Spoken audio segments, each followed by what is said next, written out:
Hey everybody, a quick thing before we get into the show.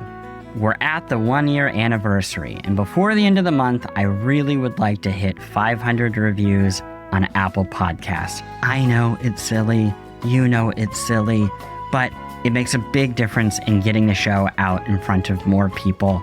And I want to keep doing this show forever, and you can help make that happen. So if you have a moment, please head over to Apple Podcast and leave a review.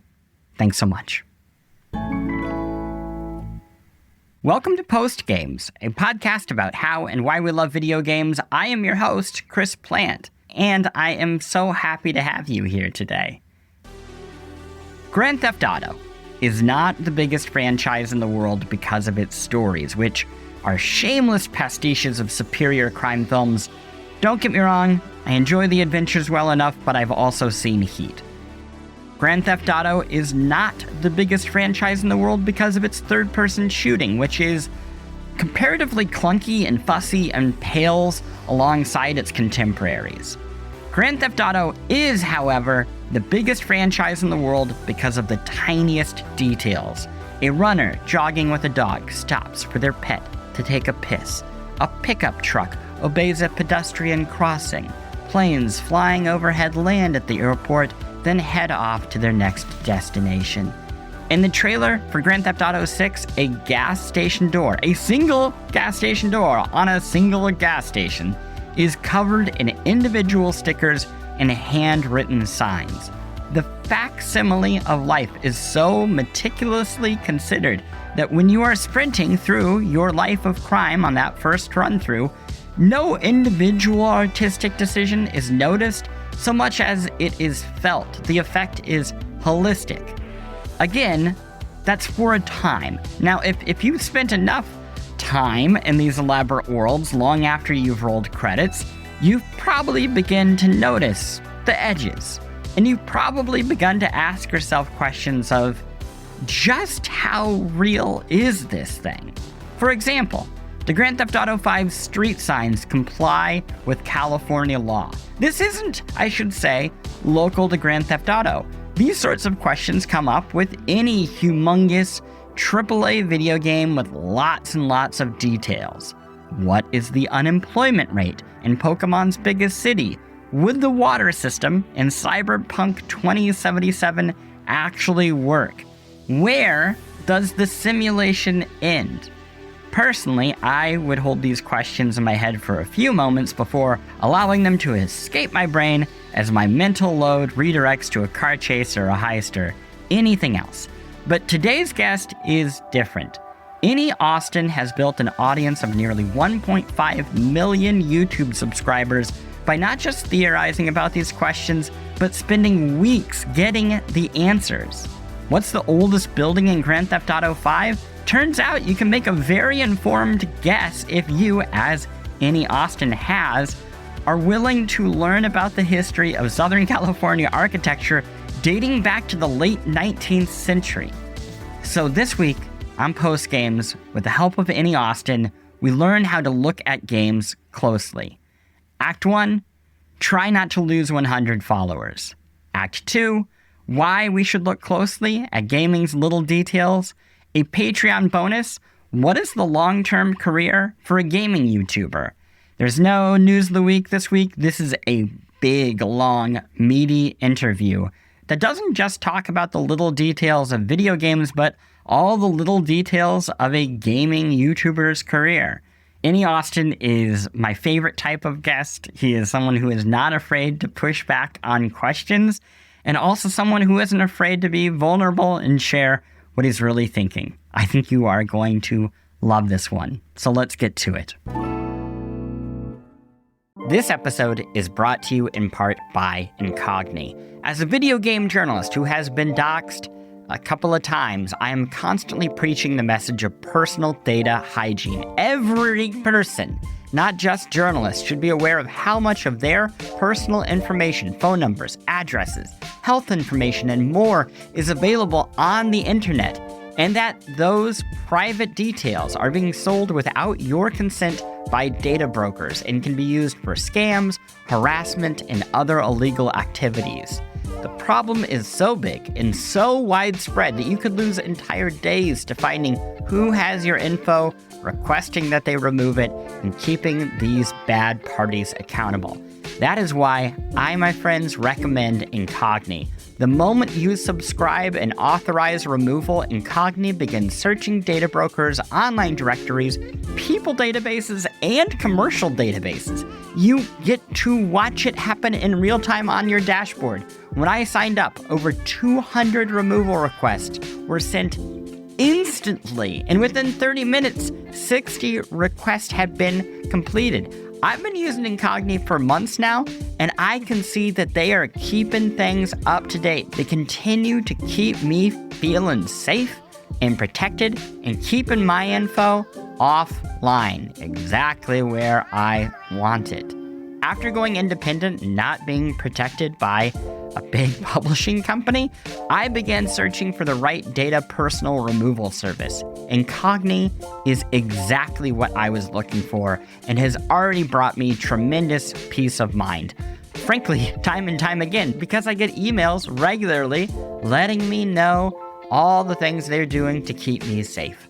To get an exclusive 60% off an annual Incogni plan, go to incogni.com/postgames or click the link in the episode description. That is incogni.com/postgames.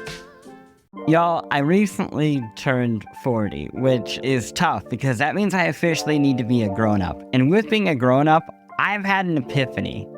I can look pretty nice if I, try. If I actually choose the clothes that I want to wear, it's going to be pretty okay.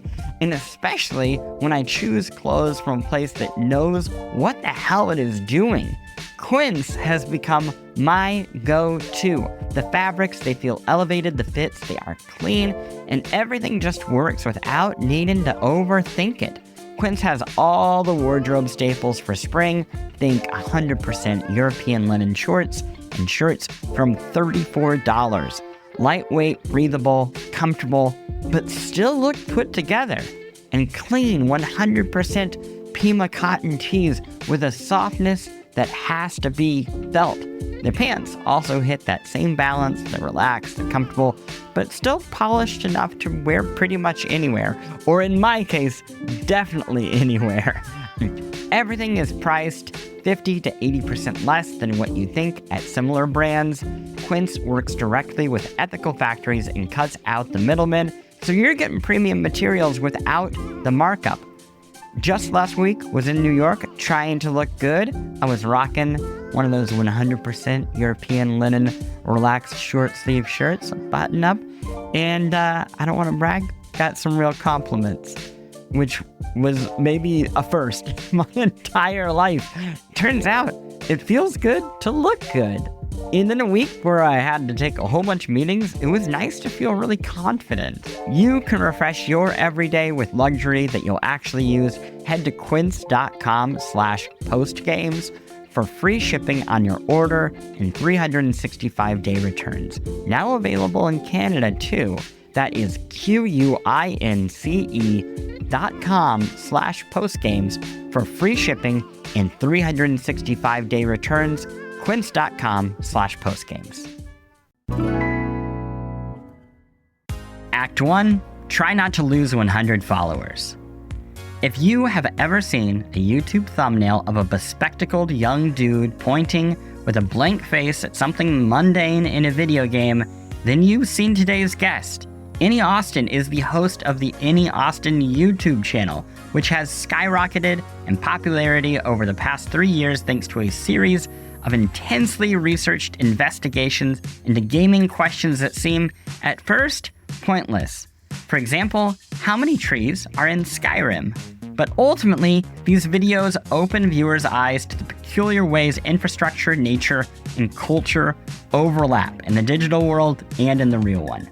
Any Austin began making gaming videos in the early 2010s, but after initial minor success, that channel stalled. Years later, a restaurant management training seminar would change his direction, along with the support of his partner, both romantic and professional. We get into all of that. What any Austin, both the person and the people who are making the YouTube channel are doing is some of the most interesting work happening in games analysis right now. And I am so glad to learn more about how the hell they work. What is your earliest memory of a video game video essay? When's the first one you came across? Man, that's... I thought you were just going to say video game memory. I don't know if I've ever thought about this. My first memory of a video essay, unrelated to video games, was when those Plinkett Star Wars prequel reviews came out. Very big. When they were like the first time I remember a long form piece of video essay content going around and like your friends would show it to you. And that was in, boy, if I had to guess, 2009 or something, or I don't even know when those videos came out, 9 or 10. And this was when you had like a 10-minute limit on YouTube and stuff. But it was the first time there was like a multi-hour long dissection of a piece of media that I remember.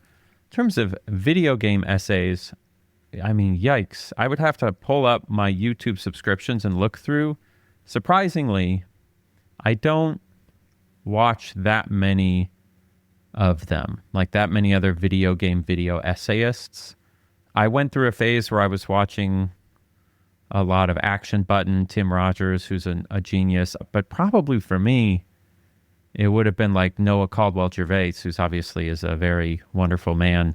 And he did some stuff on Fallout that I watched. But I was not early to the video game essay thing.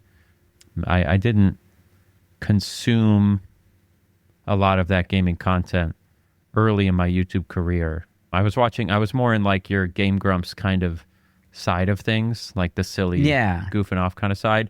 But also, maybe part of the problem is I've been making video game content since 2012 on the internet. So that probably has consumed my time. And I spend more time making it than I do watching it. But I want to go back to actually a year before 2012, 2011. Okay. This is 15 years ago. You are writing for a Nintendo site. I am. This is true. You are like a senior in high school, maybe, or maybe just getting out of it. Just getting out of high school, I think, yeah. You have this idea, maybe with your colleagues at the Nintendo site, of like, you know what the future is? Web video. What is the very first project? You're ascribing a lot more forethought to it than there was, but I'm going to accept that. You're also ascribing a lot more colleagues than there were. It was very much I mean, it wasn't a small site, but it was a Nintendo news blog, right? So it's a big fish in a small pond, maybe. But it was very much you can write whatever you want and we'll post it on our website, kind of a thing. Super, super laid back and casual. So when I think, what's the future, whatever, I'm not thinking that. All I'm thinking is, I think I was going through a depressive episode in 2009, 2010, and I was spending a lot of time watching Mythbusters, and I just had this idea of like, I want to be on camera. I want more attention. I want to stroke the old ego, so I'm going to make some video reviews. It's possible that I was asked to do video reviews. I don't really remember how it started, but it started with some little video reviews on a proprietary web player for this Nintendo website. The first time I made a piece of content that was like intentionally for me, as opposed to just I'm talking about the news on camera, was technically I did a very brief series that was sort of a Let's Play series called Two People Playing Games with a friend of mine, Aisha, where we filmed I had an iPad and we just filmed the TV and talked. It was whatever. But the first piece of edited content I did was a series called Eggbusters, which was a video game glitch exploration show. So we'd go and we'd look up, here's some glitches people talk about on forums. Let's go test them out and see if they work, and we'll report, are they true or are they not? And so that's very much taken from your Mythbusters lineage. I was watching a lot of Mythbusters. So that was my foray into edited video content, was Eggbusters. And that started as a feature video on the Nintendo website, gradually got attention, which is, we're talking in the thousands of views, 3, 4, 5,000, a couple of them 10, 20,000, got me a little bit of attention. Eventually I started putting them on my own YouTube channel, but still posting them on that site. And then eventually it just shifted to, I'm just putting them on my channel and I'm not making them for that website anymore. I kind of got big for my britches, I was like, I'm kind of a hot shot now. I dropped out of college because I was getting like 15,000 views on glitch videos, and I thought I was set. It took a lot longer. I mean, you commit to Egg Busters for a while. You did years. At least 3 seasons of them, right? We did 1, 2, 3, 4, 5, 6 seasons of Egg Busters. So, what are you learning about your style at this point? I was in no way self-aware, and I think that was a good thing. I was just stealing concepts from the stuff I was consuming, and I wasn't consuming a lot of YouTube, so thankfully I wasn't stealing from YouTube, but I was incorporating a lot of Steve Brule, Tim and Eric kind of humor. I was watching a lot of like Late Night with Craig Ferguson and putting a lot of that stuff in there, and then just editing without really thinking. At the time, I was just making stuff. I was not thinking about. I just thought I was so cool and I was so successful and I was just making stuff. I had no theory about it.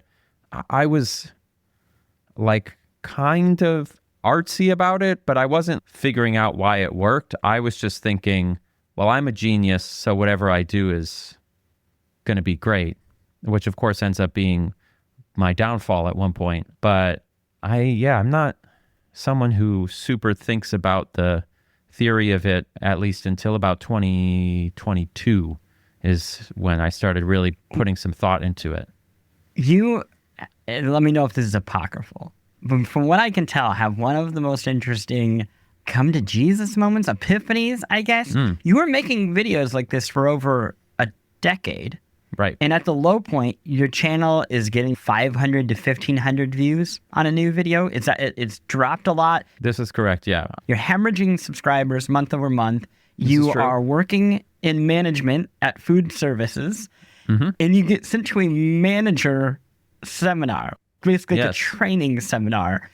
And it is here in a management seminar for food services where lightning strikes. What happens? Well, listen, shout out to the Link Restaurant Group in New Orleans. I worked for them. Great. I mean, as food service companies go, I'll always tell people they are the least bad of all of them. You know, they all rough, but shout out to them for paying for their managers to go to development. Yeah, so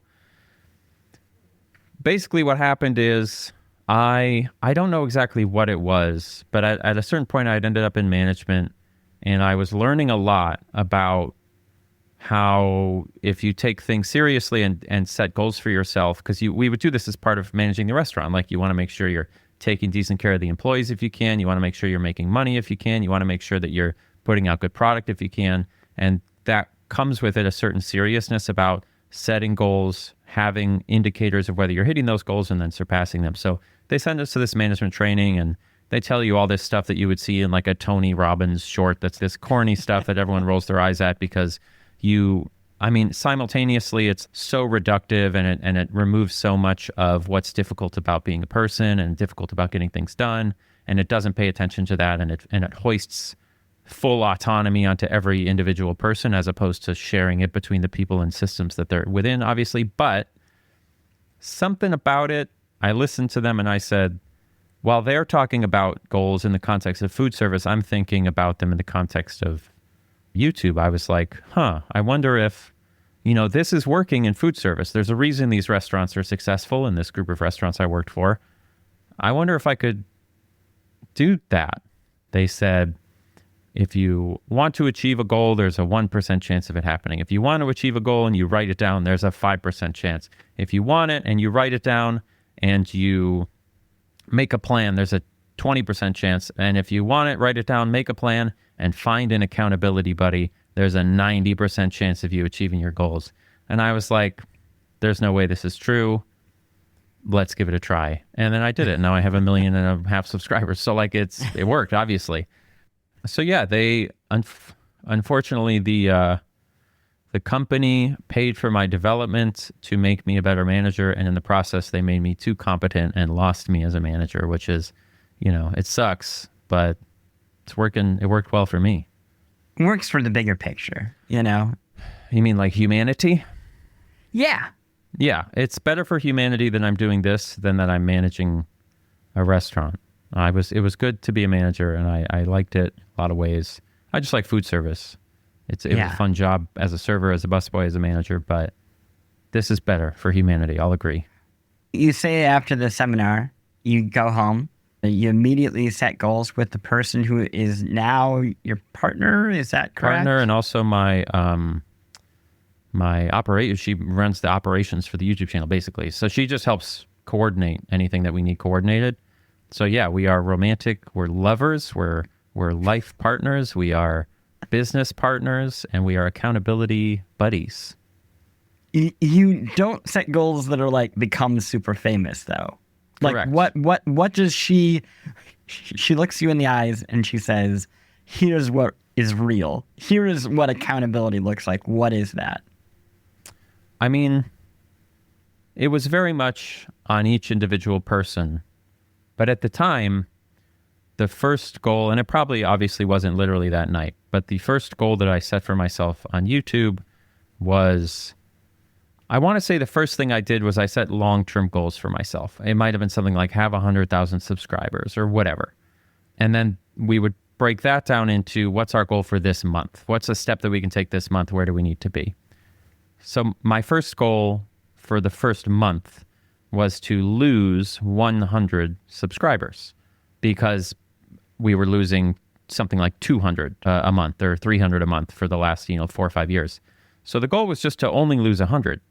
And I love that that was the first goal, because it reminds, I feel like it makes it seem so achievable when I think back on it. And when I tell people that, like, they think you have to go in and be like, I'm going to gain 100 subscribers this month. And it's no, you could just gain one, or not even you could have one view and then next month go for 2 and then 5. We really, really started extremely small.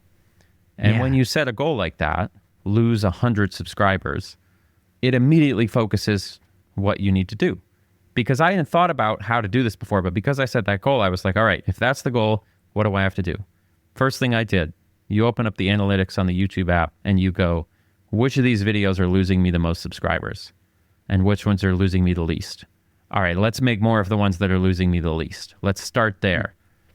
And it kind of just was that. It was that iterative process, very, very, very slowly, that led us to kind of where we are today. So we don't think about that stuff anymore because it's all intuitive now. But early on, while we were learning this, that's how we did it.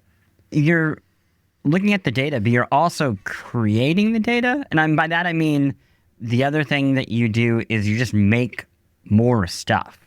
It seems like a period of less preciousness. You're making more videos to get an idea of what is and isn't working. What does the data tell you about what your audience likes or dislikes about your work? At first, again, I need to stress, like, we're not thinking of it in these big, high-level things. I'm literally just going, which is losing us the least subscribers? I'm going to make more of those. And then eventually we get to this point where we want to start gaining subscribers. So how do we do that? The way that I figure is I have a philosophy that I didn't realize I had at the time, but in hindsight, it makes sense that this is what it was. I have this philosophy where there is a circle of things that people are going to be interested in watching, and there's a circle of things that I'm going to be interested in making, and there's some overlap there. My goal is to make stuff in that overlap. My goal is never to make stuff that is in only the side that people want to watch, because that to me is like just A, creatively bankrupt, but B, it's like just not, it's not fun. But I also don't want to just make stuff that I want to make, because that's what I was doing before, and that was not working very well. So the switch that I made is now I'm looking at what's that overlap? What do I think people are actually going to want to, like, what's actually going to resonate with people?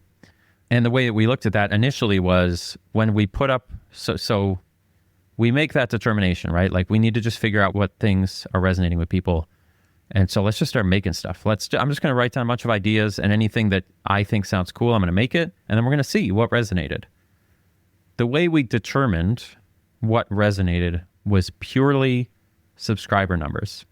I don't necessarily recommend that long term, but as a starting metric, it's very simple and it's very easy to see. And you don't have to think too hard about like the nuances of what the data is telling you. So all we looked at was subscribers. We said we made 4 videos this month. They were all very different. These 2 gained us 8 subscribers each. These 2 lost us 3 subscribers each. Okay, great. We'll iterate on the 2 that worked next month, and then we'll bring in 2 new ideas. And again, always pulling from things that I'm earnestly interested in first and foremost. It's just we're trying to refine that overlap between my interest and what's going to resonate with people. And we just did that a bunch of times. You've said before that, like, you think of the two opposite sides, like you with a thing that you care about and the audience with a thing that they care about. And the game is this part that is bringing those two things together. What are you finding? Like, what is that lens? What is the game doing for you then? Because effectively what you're talking about is just communication, right? This is communication between you and an audience. What is the game allowing you to communicate? What is the game allowing me to communicate? I think this question is getting closer to stuff that I could talk about more recently. But if we're sticking with that time... No, you can go whenever. Yeah, I mean, you don't always know why it's working in the moment. So if you... Well, if I take your meaning, you're basically asking, like, what is it about using video games as a medium to communicate ideas that, like, is... Like, what do we gain from doing that? Yeah. And I think the answer basically is it's just a familiar language. If someone makes a video about what it's like to live in Minneapolis, where I've lived, it's like, oh, that's going to make sense. I've been to Minneapolis. I can resonate with that. And so if somebody makes a video about like the weird places in Mario 64, it's like, I've been there. I know what that place is like. So it's just like a large common interest that people like to hear about. I don't know that it's more complicated than that, really. If you're a fan of aviation and someone makes a YouTube video about aviation, but in it they talk about, gas prices because of the war in Iran or whatever, it's like you're couching it in this topic of aviation, but it's really just like we watch things that we are familiar with. Because getting higher level, at the end of the day, why do you decide to watch the things you decide to watch? It's because you're clicking on the things that you think are going to have, even if it's subconscious, they're going to give you the highest chance of having a good 15 minutes, And so by design, you're going to prioritize things that are familiar, that have worked in the past. Games that you've liked in the past, video formats you've liked in the past, people you've liked in the past. And so the fact that I stumbled into making videos on video games, because I love video games, was convenient just because these are things that are enjoyed on an intimate level by millions and millions and millions of people. So there's just a really large audience of people who they see Skyrim and they go, last time I watched a Skyrim video, I got dopamine. Let's try this one. And so they're more willing to give you a chance because of that. If I would have made a video that just said, how do rivers flow? Hydrology explained, 101. It's like, I've never watched a hydrology video before. Science videos are like super hit or miss. Sometimes I don't understand them. Oh, there's a Skyrim video there. I'm going to watch that instead. That's all it is. It's like you need a common tongue with people, or at least it helps a lot, right? For people who are listening and you're like, I loved all of that, but I really want a lot more about aviation. You're going to want to stick around for the bonus segment because we will be talking more about aviation. Love that. But before we wrap up this area, do you remember the moment where it felt like it came together, where you were like, this is a career, this is my future? It was after quitting my job. So I was very careful. I was very conservative. I don't remember exactly what it was, but I was like, I want to make sure I make enough money to live off of for like 6 straight months before I decide to quit. So not as much as I was making as a manager, but I need to just know that for 6 months I can make enough so that when I quit, I'm safe. And then so that happens, and it was right around the time that the very first Rivers video came out. Skyrim Rivers is like, it was 2 months after that I quit my job. And I remember within 3 months of quitting my job, I was making double the amount that I was making at my job. Being able to put all my time into it just meant that I was able to completely hit this nether plateau where I was like, all right, if I can make more money doing this than I was being a manager at like a very good company who was paying me like reasonably well, it's clear that this is, if anything is a job for me, this can be a job for me. Whether that holds true for years and years, we'll see. But for now, it's going well. Let's take a quick break, and then we will come back and we'll talk about the videos themselves and how the hell they come together and the power of rivers, especially when they're inside of video games. Especially. Especially. That might be, I might agree with that, actually. Especially. I deeply, spiritually believe in like the power of video games. I think they're so amazing. So you might be right. But all things are beautiful. Earth is beautiful. Rivers are beautiful. This doesn't need to make the episode. I'm just talking. It's going to be there.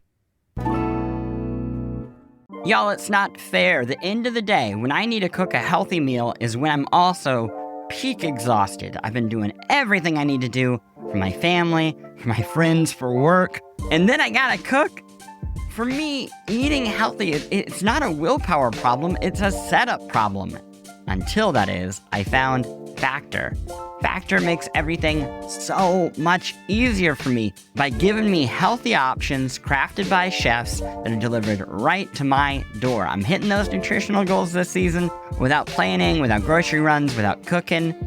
And the meals, they are delicious. I'm a longtime fan of the butternut squash and sage chicken macaroni.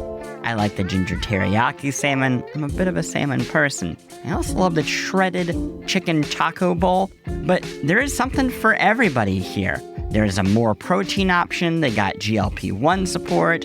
They've got a calorie-conscious option. Every meal is crafted with functional ingredients, lean proteins, colorful veggies, whole foods, and healthy fats. No artificial colors or sweeteners, no high fructose corn syrup, just nutrient-dense food. It's fresh. It's never frozen. They have over 100 rotating weekly meals, and you can try the newly launched ready-to-eat salads with vibrant ingredients like elote corn and miso edamame, plus 70-plus add-ons to round out your nutrition, and everything is ready in 2 minutes. Again, at the end of the day, what more could you ask for than Factor, which shops, preps, cooks, and delivers straight to your door?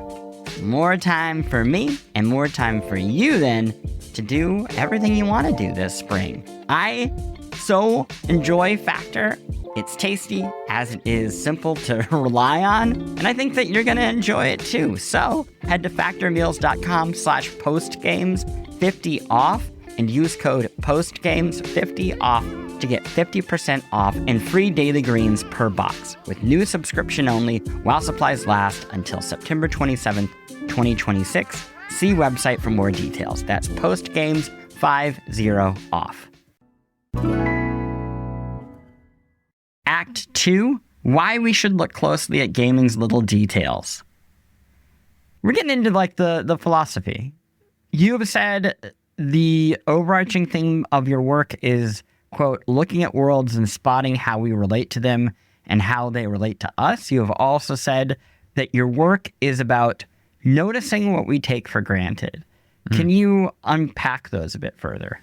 Yeah, definitely. I think the first one is basically broadly what it's about. The second one is actually, when you say appreciating the things we don't appreciate, that's kind of couched in the first one because broadly speaking, all the videos I make in one form or another are just about looking at stuff a little bit more carefully than we normally would, whether that's looking at the inner workings of the NPCs and how they function and how the world design is in Cyberpunk by pretending to be a server in a cafe there, or whether that's about looking at the, taking a census of people in Red Dead 2, whether that's about following the rivers and looking at how they function, or even whether that's about just looking at unremarkable and odd, weird little spots. Like all of them fundamentally are just about, I kind of say this tongue in cheek, but they're basically all some different interpretation of a mindfulness exercise.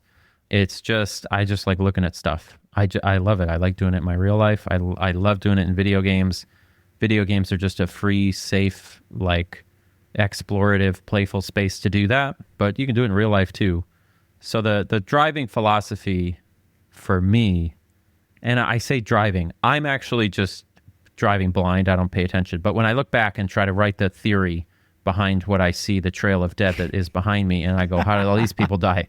I think that's the driving philosophy, is like, let's just look at stuff closely, carefully, quietly, or loudly, but just let's just take a look at some stuff in a way that, and slow down maybe, I think is also part of it. I understand how that works for the viewer. Watching your videos does feel like learning mindfulness. And I think that is a large part of their appeal, and we'll talk more about that. But it's also an act of mindfulness when you are pursuing these. These take so much time, like in so much tedium for most people.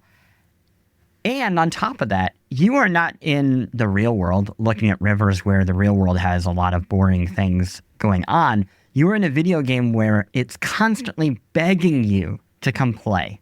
Come have fun. We have so much fun. Look at all these little gizmos that you can fill up. Wouldn't you rather be having fun? How do you not get distracted when you are on hour 20 of sniffing out where a power line goes or where the rivers end? I just don't even relate to that problem at all. I just don't have that issue. I love playing video games on their own terms, but I also just love, like, as soon as the thought enters my mind of like, and this is probably part of why the videos work, is as soon as somebody goes, where do you think this river comes from? You're just like, oh, fuck. All right. I got to find out now. Like, I just have to. And I'm not going to be bored until I know the answer to it. There's some nuance there in the sense of, yes, some of the, like the Red Dead 2 Power Lines video, that took a lot of time. But I just am so earnestly interested and curious. I'm just a really curious guy. Now, I didn't used to be. I don't know how really that even happened, honestly. But I just really like to know things. And so when I'm looking at stuff, 1,000 questions are just flying through my head. Well, is this how this would be? Why is there only one power line there? It's interesting. This house doesn't have electricity, but there's a line here. What could that be? Okay, cool. Would they even be able to power this much land based on the power infrastructure that was there? And if not, like, how did the game choose to, like, I'm just constantly interested in things, which is like a true blessing. I didn't choose to end up with a brain that was just interested in stuff. But thankfully, I've never run into an issue of like, I think this is boring, but I'm going to just keep exploring it because I'm a YouTuber and I'm going to do it. Like, every single thing that I've made, with one or two minor exceptions maybe, was very interesting to me. Like, I believe something being interesting is a choice that you make. It's not a property of the thing. It's just a choice you decide to make about the thing that you're looking at.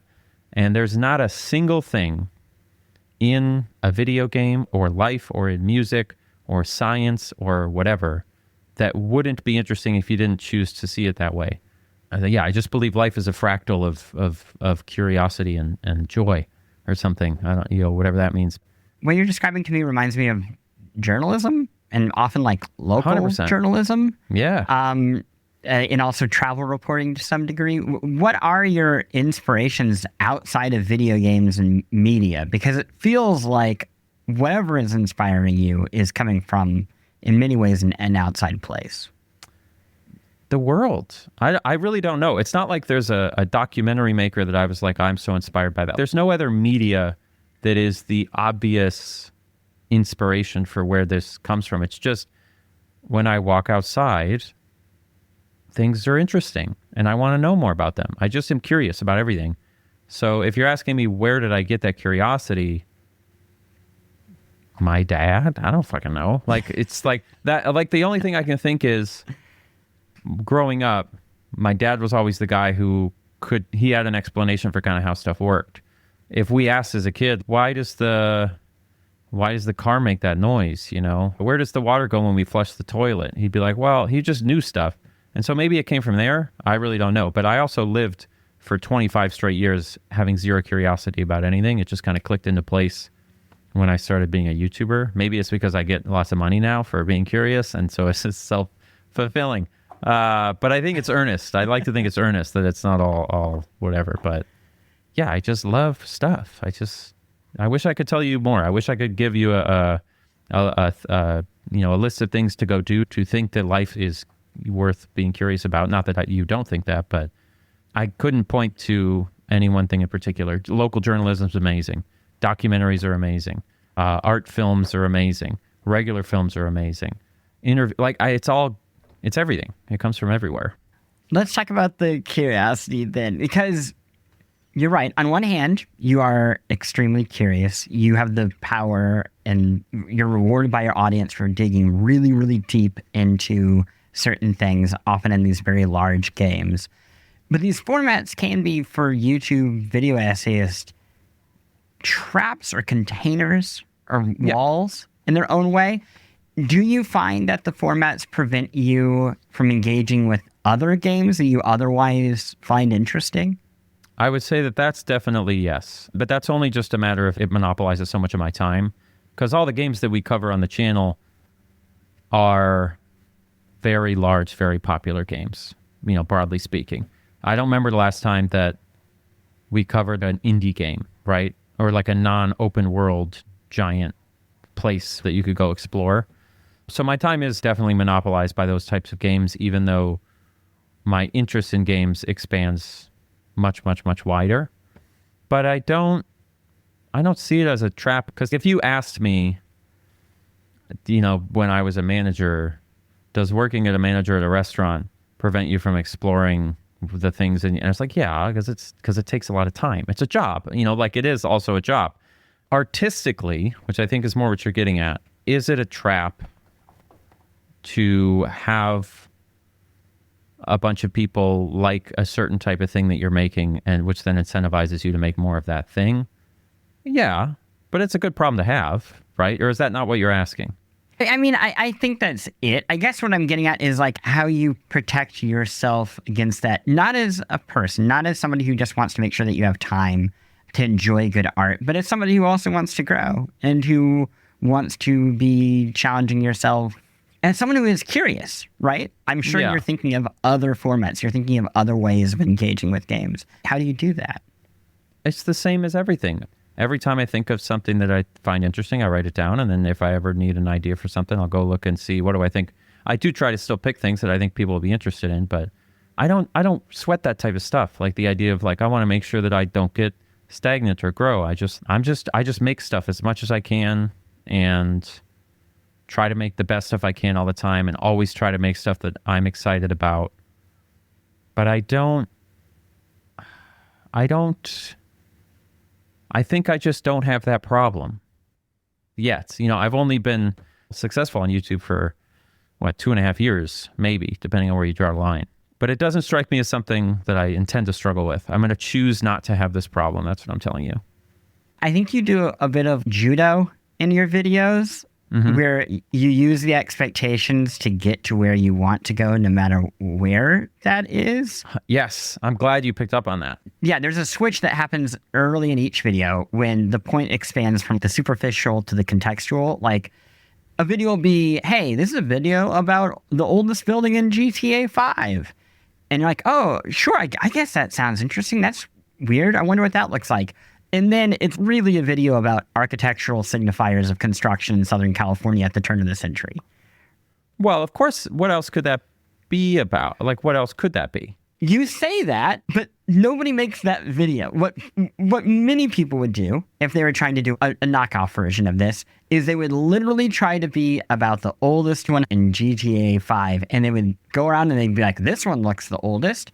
Or maybe they would be like, in the story, this one's the oldest.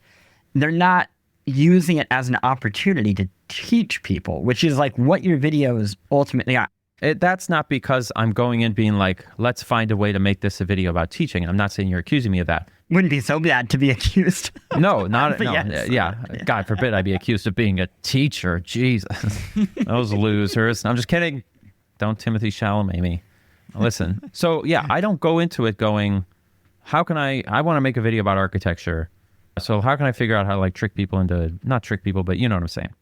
I just want to know the answer. So I'm just taking the questions very seriously. At face value, it's not a bit. It's not an excuse to do learning. I just want to know the answer. And so I think about, how do we actually figure out the answer? And so what you're observing is I'm going further than you would expect people to go. But to me, it's just, that's obviously what you would do if you wanted to answer that question. Same with the rivers or power lines. I'll push you a little further on this. Please. Because you yourself have called yourself a con man. And you said it jokingly. I don't remember saying that. You did. Don't worry, I can find it. Okay, hey, listener. Gonna butt in here for just 1 second. I realized while editing this that con man, a bit of a loaded term. So we do unpack it momentarily. But first, I wanted to give you the full quote from an interview with the YouTube channel Always Choose Orange. One of the things that I wanted to ask about too is, so like you mentioned earlier, the Unremarkable or Odd Spaces sort of like series that you've done throughout the years, and like the bulk of content you've done around that stuff. I was just curious, like, if you could sort of talk to what constitutes an unremarkable or odd space to you, like what criteria you're sort of using to choose these places, or is it just a feeling you get as you're playing these games? I think it's like I'm like a pig with truffles. You know, you just know it when you smell it. That's just kind of what it is. But in the back of my head, I wonder if like some of it is like being a con man. Like a lot of it is like I'm convincing you that this is one of those, and actually it's just a whatever. I've never intentionally done that. Like I'm always picking places that I do feel weird about, but I think there's a good chance that you could take anywhere and talk about it funny, and people would be like, "Whoa, it's weird, it's unremarkable and odd." I think even when we started this question, I think you are aware that you are pulling people in with one thing and then giving them more. But that's because that's how it happened for me. Now, you'll have to tell me why I said I was a con man, and maybe there's some context there, because I do feel like every time I blink, my brain is just, I'm like an Etch-a-Sketch brain. I just don't have any internal consistency. But the reason why it's framed like that is because that's how it happened to me. I had the thought, I wonder what there's got to be an oldest building, right? All right. And then I have that same moment I had with the rivers where I went, okay, fuck. All right, how do I figure this out? Well, how do you age buildings? So then I Google, how do we age buildings? Okay, you look at, architecture, and then, well, I guess this is in LA, and then I look up LA. And so I'm basically just guiding you through the learning process that I went through. Obviously, there's a lot of YouTube jutsu that's going on there, because I've learned really well, and I have a good intuition about how to like structure things to keep things engaging at this point. But broadly speaking, I'm basically just guiding you through what happened to me when I had the thought. That makes total sense. I think when you have used that term in the past, I think it was more in relation to, when I say copycats, I don't mean it in like a terrible way. I think you yourself have also said, like, you are happy for people to be taking the format. Yeah. Your issue with people using the format, again, in previous interviews, is that they seem to misunderstand the format. Not that they're like using it, but that it does tend to get caught in the first level and does not get to the second or the third level. But you do have to come to accept that, like, that is just the nature of people copying things. Like, unfortunately, the Beatles came out, and then there's whoever the fucking, I don't actually know why I picked the Beatles, because I don't know anything about them, but it's always going to be the sort of version of me that would get reposted on, Tumblr or whatever. Like, look at this crazy guy who did this thing. That's the version of me that people are copying. It's like a funny meme that I counted all the trees in Skyrim. It's not the true version, which is, look at how like amazing and curious and fun this is. That's just the nature of it. Like, there's no way to avoid that, I don't think. So I've come to accept that, like, as much as I wish there were more people doing things with the perspective that I'm doing them, you almost can't get to that by copying anyway. And also, if you were to get to it by copying, if you had that earnest drive yourself, you're immediately going to spin off into being a very unique and sort of your own thing. So it's not even going to be recognizable as a copycat anyway. Because you're chasing your curiosity wherever it's going to take you. Yeah, exactly. And so, most of the copycats are in two forms. What a stupid, pedantic, superfluous question to be asking about a game. I guess I'll watch it, which I don't consider my videos that. I know it looks like that they are that, but I really don't consider it that when you watch my videos. And then the other thing is just the guy not making an expression, pointing at something in a thumbnail, I think is gotten popularized. Because there was people in front of thumbnails before, but the sort of plain just pointing, not really smiling, just kind of looking, I just see that constantly now. It's just the way it goes. That's life. Yeah, we contribute to a larger project. Yeah, and that's a wonderful thing. And at the end of the day, more people being interested in these loose topics is just going to be a good thing for everybody involved. But yeah, I agree that there's nobody. I agree that I'm singular and goated and untouchable, and absolutely no one could ever possibly copy my earnestness. I agree with that. Totally. Yeah, of course. That's what you were saying, right? I think. Oh no, I think that was that's exactly what I was saying. For sure. I nailed it. You mentioned like the mimetic. Hey, I'm asking a question about A Million Trees. The superficial reading of it. What I think you actually do is you often locate the ways real life is adapted into video games and kind of the inherent limit of where that adaptation can happen. Right. That's the recent Grand Theft Auto 5 video, I think, is a great example of that. Also, there's kind of this question that I don't know if it interests you or not, but it lives underneath a lot of your videos of artistic intentionality. Of were these people designing the oldest building, or are they looking at art samples? Exactly. And they were building off of it, and they happened to make something like this based off of their samples. I wonder if this is why I said I was a con man, because when you said that, I thought to myself, like, exactly, you get it. I'm basically conning people to some extent, because most of what we actually talk about is kind of headcanon. It's not real. We did a video on the rivers in Morrowind, and we came up with this whole big theory about the rivers.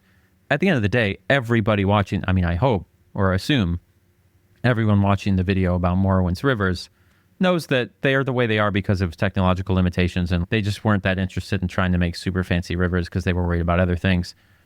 So as we talk about these things, we're applying this other set of values onto something that was done for maybe intentionally, but a lot of the times just because of the nature of art, like you said, unintentionally. They're copying buildings from LA, and they're just drawing rivers to kind of make them look good, or they're copying real rivers, so by extension they're going to be real. But then you run up against these funny limitations because these aren't hydrologists, so they're not thinking through these, and they shouldn't be thinking through these. But then as they like piece their world together, you get these funny oopsies, but then sometimes you don't, and that's really cool too. So very little of it, I would say, is intentional to the level that I'm ascribing. And I feel like I'm clear about that a lot of the times. There's usually a throwaway line in most of the videos that, like, in reality, they probably didn't think about this at all, and it's probably just coincidence, or they're just copying what you would see in real life. And so by virtue of that, it ends up looking quite realistic. But yeah, and I think that's wonderful. I think that's totally fine and good. I want to invert that, because you spend so much time looking at the ways that the real world is mirrored in video games. Do you have kind of that Tetris problem where now you walk around the real world and you see video game logic in it? You see ways that video games are being adapted into our lives? Not in such a specific face value way that you're saying, but there are funny little... It's very funny how often I'll make a video and put something up and say, here's this thing that's in this video game because it's unrealistic, and this doesn't make sense. And then I walk out the door the next day and I see that in real life, and I'm like, oh, fuck, this was actually just... Because at the end of the day, like, real life is put together by people who are making mistakes and who are cutting corners, just like video games are. So you do get these funny kind of mirrors, but I wouldn't... You're taking your question at face value, which is, do we see intentionally video gamey things seeping into reality? I don't know. Not any more than in these sort of coincidental, ambient kind of ways. I want to go back before we wrap up this section to kind of these questions of what interests you about the type of games that the format kind of pulls you towards, which is, you said that big budget video games have spent, the past 20 years pursuing the most realistic worlds possible, but also that's not the frontier of where the art form is. So what attracts you to it then? I think I would push back on the idea that it's not the frontier necessarily, because there's so many ways you can interpret what we even mean by frontier. Because in some ways, the frontier of video games right now is Fortnite, In some ways, it is GTA 6. But in some ways, it's also, whatever thing won the IGF award. I should know the name of it. I feel bad now. But, whatever. Oh, Titanium Court. Yes. So I'm not someone who sees GTA 6 as any different than the indie games I would see at GDC or whatever. To me, it's all great.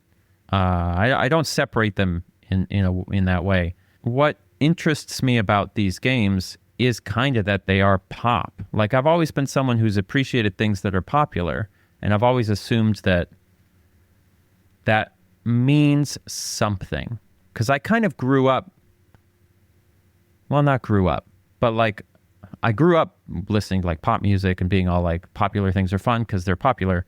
But I've switched from that being just self-evident, which is like when I was a kid, it was like, well, it's the most popular thing because it's the best. And then everyone goes through a phase where they're like, well, actually art and, this is really the most interesting. And you're like, okay, that's awesome too. And now I've kind of just accepted both. And I think that there's something truly fundamentally valuable. This is such a dangerous thing to commit to, so give me some rope. But there's something meaningful about something that resonates with a lot of people. There's something you lose also, but I love things that resonate with a lot of people. I think that that's just cool. Now, there's also practical considerations of, if I'm going to be trying to continue to get 1, 2, 3 million views, there's only a certain subset of games that are going to qualify for that, right? I have this very, very long-term goal of if I could make a video about Mega Man 2 that gets 3 million views, that gave people the same joy as my GTA videos, that I would love to be able to do that. I haven't cracked that nut yet. I don't know exactly how to solve that problem other than just continuing to build trust, that I could make something that would work. But it's a mix of like, I love stuff that's popular because it's popular, and it just is, that's the stuff that practically speaking is suitable for the format. This way of talking about games is the pop medium is, I don't know, yeah, you kind of walked me to something that I had not considered before, which is people bemoan the end of the monoculture. There was actually something really valuable about the fact that we all could watch TV at night, and then we would go to the office and we'd gather around the water cooler and we chatted, and no matter what our personal views were, we were engaging with other human beings. Right. And I had not considered that, a monoculture still does somewhat exist. It's in the game space. That the people who play Fortnite, of which there are many, often are able to chat about Fortnite, similar to, like, I would say sports. There's a few of these left where it doesn't matter who you are, you can chat about Fortnite. You can chat about Skyrim. You can chat about Grand Theft Auto. I would probably push back a little. Like, I do think that on the order of things that are monocultural, Fortnite, if I went to my job as a restaurant manager and tried to talk to people about Fortnite, most of them wouldn't give a fuck. Again, there are these tentpole things like Marvel movies, Dune, Taylor Swift. There are these big giant things that most people have some kind of opinion on. But unfortunately, like, the only monoculture right now is kind of politics. Everyone is in on, and this is, for better or worse, everything. Everybody has an opinion on everything political right now, except a very small group of people who are like, I don't know, I don't pay attention. But that's the closest thing I can think to a monocultural object is like, what do you think about what the president's doing in Iran type shit, because most people will know about it. Beyond that, as far as media, I don't know if I would agree that there even is a true monoculture. I just think that stuff that resonates with a lot of people is cool. I think something's cool about that to me, like innately. There's something meaningful about that. One last question about just these big worlds, and we'll put a bow on this section. Are there differences between handmade worlds, procedurally generated worlds, and we're getting towards like AI generated worlds? Right. And not just how they're made, but like how they feel to be in. Unfortunately, I would like to be someone who could say, I can tell the difference. I don't think that's very likely in 10 years. I think it's going to be very, very hard. I know that at the moment, I think procedural generation, which people, it's not quite the same thing, but like, you could argue that in some sense, AI has taken the jobs of level designers already and has been for 20 or 30 years in video games since, what's it called? Dungeon Crawler Rogue? Was that what it was called? Ever since the first roguelike game came out and they had a computer come up with the levels. They broadly gave it parameters, but between like that and No Man's Sky and Starfield, and every week there's some sort of indie game coming out with procedural generation, we already do live in a world where you can make very good procedurally generated game environments based on a series of inputs that don't require the specific effort of a level designer. And that's just ended up being a different type of game. It's not like that supplanted the handmade worlds that we have, but it also like hasn't gotten taken over by handmade worlds. It just has a different flavor. And personally, I think so far, because your question really is, can we tell the difference? Is there a fundamental difference? The question of can we tell the difference? At the moment, yeah. But also, maybe not sometimes. The point is, 10, 20 years from now, there's no reason to think that a computer is not going to be able to basically generate a game world that's probably indistinguishable. Well, it's complicated because my human side thinks whatever it is that the procedural generation is doing kind of is automatically devalued because it's going to be very easy to mass produce. And so then the human beings look at that and inherently will be, because I feel like human beings are sort of contrarians, right? Is we see kind of what's the thing that is everywhere and we go, I'm not doing that. We seek the novel. Right. We'll always do like the next novel thing, and then the procedural generation will catch up with that, and we'll probably keep bouncing along like that, would be my guess. But yeah, I do have a lot of thoughts on procedurally generated worlds versus handmade worlds. And I normally don't like I don't like games with procedural generation most of the time, except Starfield, which I defend. But are they fundamentally different? I'm kind of an outcomes guy. Like whatever the thing is the thing I'm going to be looking at, and I don't think too much about how it ended up the way that it is. I just take it at face value, and at the moment that means that you can usually tell when it's procedurally generated or not. But I can't imagine that'll be the case all the time. I think it's also the aesthetic, weirdly, has impacted a lot of people's opinions on these topics. What aesthetic? So Dwarf Fortress and Caves of Cod are procedurally generated games that everybody loves. Minecraft. But if you get into maybe a like Assassin's Creed and you said, we're going to proc gen this. That's an interesting point. Many people would be like, no, that's bad. Right, because No Man's Sky, people were like, oh, procedurally generated. Starfield, and there's other issues with Starfield, but Starfield, there was an immediate reaction of, how dare you procedurally generate content for this type of game? Yeah, I guess that's just about expectation to some extent. Is Bethesda has this expectation of these certain types of games, and they decided we're going to do something different. Whereas, Minecraft is probably the biggest example. That came out and it was procedurally generated from the get-go, so nobody really cared. I do think there's a fundamentally different feeling, but I'm open to that changing. Like I recently talked about how I wish there were more games that like were set in very small, like a 4 square block location, and it's full buildings and you can enter all of them, and it's a full little neighborhood with people. And people sent me this game that came out that I can't remember the name of, and they were like, this is a game that does that. And then I clicked it and it was like procedurally generated. Every world is different every time you play. And I was like, who cares? But it's possible that if you play that game, it's just as rich as something handmade. I'm still skeptical of that.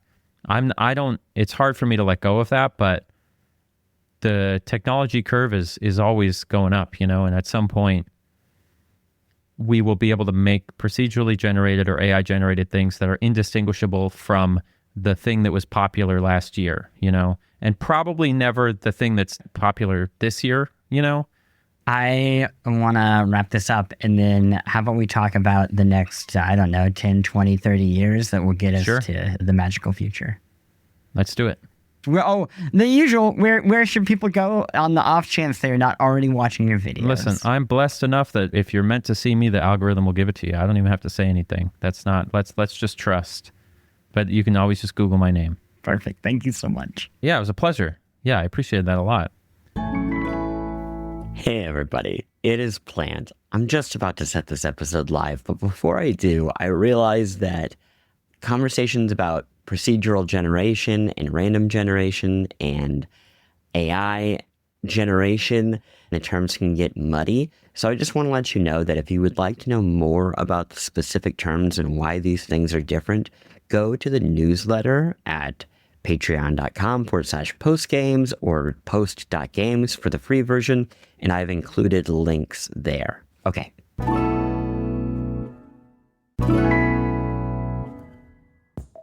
A Patreon bonus. What is the long-term career for a gaming YouTuber? Here is where we split. Patreon supporters Annie Austin stuck around for a lengthy conversation about how a gaming YouTuber plans for the future, why it's important for some videos to fail, and, as promised throughout this entire conversation, aviation. For everyone else, you will want to stick around too. I have a deliciously spooky song to close the show. Let's split.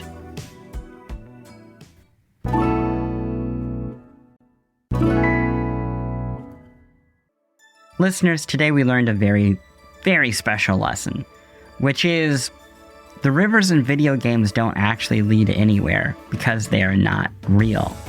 But it turns out we can learn a lot from not real things. And if you found that a little bit insufferable, well, I'm very glad you didn't know me in my freshman year of college. Anyway, next week, GoldenEye is the quintessential example of a video game tie-in, so beloved and influential that in 2025, the Strong Museum inducted the first-person shooter into the Video Game Hall of Fame. But James Bond has never achieved similar heights in gaming, despite having lots and lots and lots of video games. This month, that might change. IOI Interactive, the developers of the Hitman series, adored by critics and players alike, has been given the chance to bring its knack for spy games to a young version of the British secret agent. How does someone make a good James Bond game in 2026? And what even is James Bond in a, depending on your POV, more critical or puritanical period of popular culture? To find out, I spoke with two experts. To learn about the character and its history, I chatted with perhaps the most well-known James Bond fan on the planet, Matt Gorley.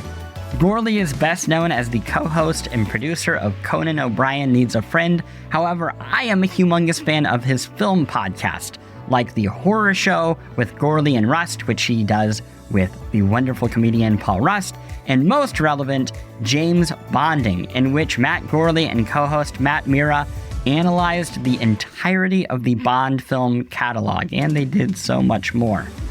And to learn about the game, I went right to the source, and I spoke with the narrative and cinematic director of 007 First Light, Martin Emberg. It is a big and meaty episode. Until then, a reminder, post-game supporters get the show and the newsletter early on Fridays at 5 p.m. Eastern. They get extra acts and bonus materials. This week, Patreon listeners got an entire extra segment with our guest, Annie Austin, about how YouTubers plan to grow old and how they continue their careers, even when YouTube seems so unstable. It's a great chat. Plus, each month, subscribers get a bonus episode in my ongoing series, Past Games, in which I share deep dive histories into the gaming anniversaries of 2026. The upcoming bonus episode tells the history of 40 years of Batman video games. If you are playing the new Lego Batman game, you are really going to want to check this one out. And if you're not playing that game, you're really going to want to check it out anyway. And no ads on anything. Subscribe to the Patreon at patreon.com/postgames. Subscribe to the newsletter for free at post.games. Post Games logo by James Barham. Theme by Mark Sparling.